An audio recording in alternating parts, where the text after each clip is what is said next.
ભારતમાં પ્રોસેસ્ડ શાકભાજી અને ફળોના લાર્જેસ્ટ એક્સપોર્ટર હાઈફન ફૂડ્સે આજે તેના નવીનતમ સાહસ હાઈફાર્મનું અનાવરણ કર્યું। આ કિસાન રંગોત્સવ કાર્યક્રમમાં રાજ્ય કક્ષાના મંત્રી શ્રી જગદીશભાઈ વિશ્વકર્મા ઉપસ્થિત રહ્યા હતા। 6000 ખેડૂતોની હાજરીમાં આ ગ્રાઉન્ડ બ્રેકિંગ કૃષિ પેદાશોની પ્રાપ્તિ અને ખેડૂત જોડાણ પહેલ સત્તાવાર રીતે ગુજરાતના મહેસાણામાં હાઈફન પ્લાન્ટ પરિસરમાં શરૂ કરવામાં આવી હતી। હાઈફન ફૂડ્સે હાઈફાર્મ તરફ ₹100 કરોડના પ્રારંભિક રોકાણ સાથે ઉત્પાદન પ્રાપ્તિમાં ક્રાંતિ લાવવાની તેની પ્રતિબદ્ધતાની ઘોષણા કરી।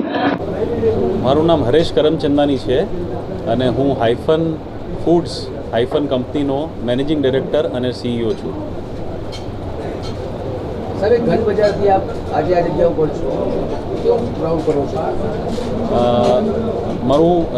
એની વાત કરું ગંજ બજારની, જે તમે વાત મને પૂછી, તો એના ગંજ બજારથી અહીંયા સુધીનો જે સફર છે એ જોતાં મને ખૂબ આનંદ થાય છે કે ગંજ બજારમાં એટલે શાક માર્કેટમાં, મહેસાણા શાક માર્કેટમાં અમે શરૂઆત કરી હતી। ત્યાં અમારી પેઢીની જે ખેડૂતોએ જે વિશ્વાસ મૂકેલો અને અમારા દાદા દ્વારા એ ઉત્તર ગુજરાતના ખૂબ મોટી સંખ્યામાં ખેડૂતો એમનો જે ઉત્પાદન છે એ વેચવા આવતા અને ત્યાંથી લઈને અને 2010 પછી આ જે પ્રોસેસિંગ ઉદ્યોગમાં જે અમે કદમ મૂક્યો છે એમાં હું આપને જણાવવા માગીશ બધાને કે એકચ્યુઅલી એની અંદર જે એક વેલ્યુ એડિશન તરફ જે ઇન્સ્પિરેશન છે અમને મળી છે એ વખતના આપણા જે CM સાહેબ હતા, જે આજ PM સાહેબ છે, મોદી સાહેબ, એમને હંમેશા જે વેલ્યુ એડિશન એગ્રીકલ્ચર ઉપર ફોકસ રાખ્યો છે અને એ પછી અમે આમાં કદમ મૂકીને 2015થી જે હાઈફનની સ્થાપના કરી તે પછી ગ્રોથ જોતાં વધુમાં વધુ ખેડૂતો અમારી સાથે જે જોડાયા છે અને આટલા બધા દેશોમાં ઉત્તર ગુજરાતનું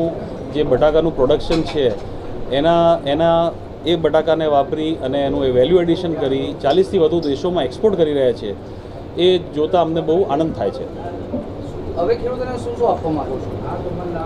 હવે વધુમાં વધુ ખેડૂતોને આ જે મોડલ છે એનું બેનિફિટ આપવા માગીએ છીએ। વધુમાં વધુ ખેડૂતો અમારી સાથે જોડાય અને વધુમાં વધુ ઉત્પાદનનું અમે વેલ્યુ એડિશન કરી શકીએ, તેના કારણે અમે નવી મેન્યુફેક્ચરિંગ કેપેસિટીઝ બી વધારી રહ્યા છીએ અને આજે 40 દેશોમાં કંપનીનું એક્સપોર્ટ થાય છે એ 100 દેશો સુધી પહોંચે આવનારા 5 વર્ષોમાં એ દિશામાં કામગીરી કરી રહ્યા છીએ। કેટલા ખેડૂતોને આપણે બોલાવ્યા છે અને કયા અનુસંધાને બોલાવ્યા છે? આજના પ્રોગ્રામમાં જે કિસાન રંગોત્સવ છે તેમાં અમે 6300 ખેડૂતોને આમંત્રણ આપેલું છે। એમના માટે બધી વ્યવસ્થા એમને અહીંયા સુધી આવવાની કરેલી છે અને મને અપેક્ષા છે કે બધા ખેડૂતો આ પ્રોગ્રામમાં ઉપસ્થિત રહેશે અને અમે બધા સાથે ઉજવીશું જે કંપનીનું અને ખેડૂતોની સાથે મળીને જે ગ્રોથ થયું છે અને તેની સાથે સાથે હાલમાં આ વર્ષનું જે બટાકાનું પાક છે એનું હાર્વેસ્ટિંગ પૂર્ણ થયેલ છે।